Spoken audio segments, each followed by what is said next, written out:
So now we are open to questions either for ourselves, for candidates.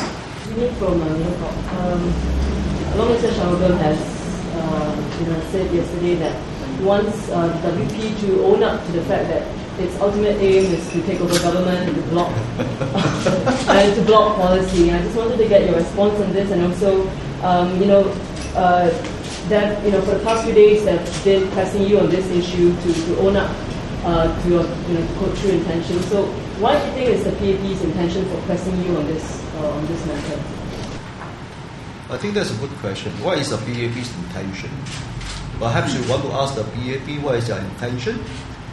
I'd like to add here, the Workers' Party has nothing to own up. We are all here. We are open, laying on the table. If PAP wants to stretch beyond their imagination, they can always imagine. And they have to answer to you, since you asked the question, what is their intention?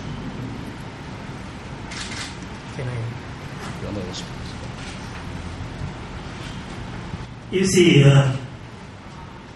this has got to be understood very clearly.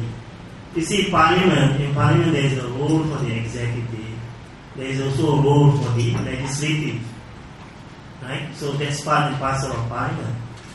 Well, if the PAP is interested to have a strong executive, the Workers' Party is interested to have a strong legislative. Right? If you think in terms of organic leadership, it's like an organic body. You see, every part of your body is very important to the general health of the body.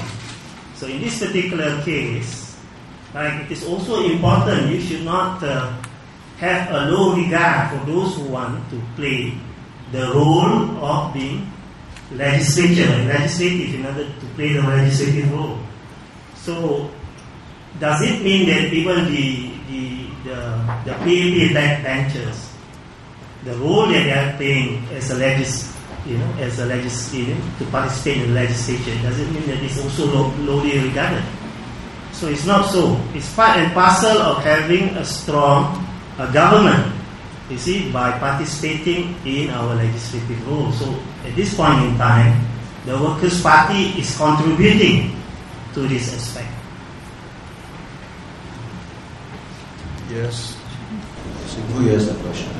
Mr. Locke, the Prime Minister has said that he's surprised by your comments that it's okay for the Workers' Party to make a wrong judgment of candidates as compared to the PAP. What is your response to that? Did I say that?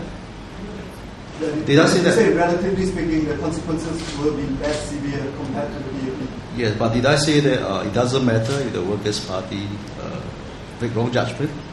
Did I say that? No, you said relative to the PAP. What I'm saying was relatively, if the PAP makes a wrong judgment, the consequence is greater. The Workers' Party, as a responsible party, of course, we have put in our framework to scrutinize the candidates. We do what we can. And I've said in no uncertain terms that if the party makes a wrong judgment, it will have to pay a price. So I regretted that the Prime Minister seems to either misunderstood me or purposely twisted my words to suit his comment. Yes.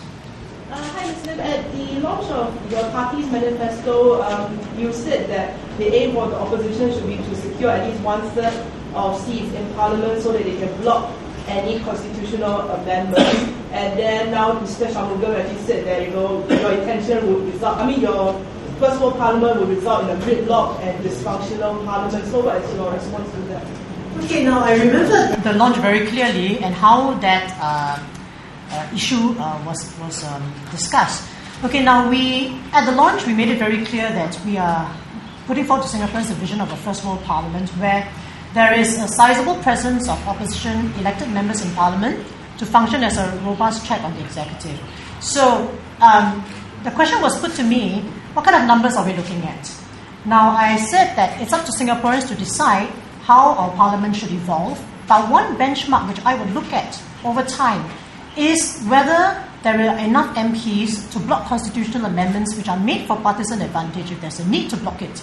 So I said that as a lawyer, you look at the constitution, the number is 1/3 of elected MPs. So that is one benchmark which I would look at to see, in that sense, how we are progressing.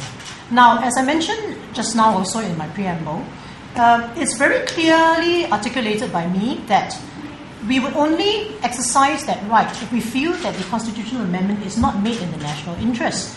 And, the oath of MPs when they enter office says that we have a duty to protect the Constitution. And by that, I read into it, we have to protect it also against mutilation, against amendments that are not in the national interest. So I believe that as and when Parliament progresses to the point where we have enough non-ruling MPs to scrutinize constitutional amendments effectively, I think it is a good day for Singapore. Singaporeans should feel protected that there's one group of people there who actually have the power, if necessary, to block the constitutional amendment if it's made for partisan advantage. Just a follow-up question. Mr. Shanmugam seems to make a clear distinction between what a first world parliament is and what a first world government is, and he's saying that Singapore already has a first world government in place, as first world governance. So why, then what is your response to that? I mean, do you agree that there's a difference? Do you think he's fudging the issue? I mean, in our view, there cannot be first world governance unless the legislature plays its part. I think Vice Chairman Rahizan has articulated that extremely well. I don't think I have to add to it. So what you're saying is something about how WP aims to block amendments, block policies. And he's saying that the aim is to ultimately take over the government. And the funny thing is that if he keeps up this like this. So, that's what defines funny. So, what's the response to that, and what's WP's intentions? Can you restate that for us? I think we have always said, and our track record will show that we are a pro-Singapore party. Alright, so if you look at the track record of what we have done in Parliament, even in recent years, you will see that we don't just block any policy or any amendment. In fact, we exercise our objections quite carefully, only when we feel that there are legislation or constitutional amendments which are detrimental to the national interest. I think you can check the concept for yourself. How about taking over the government? I think we have answered that many times. And the last conference I answered the same question. I said that, 我们还不会走标学费. I think it's a reality.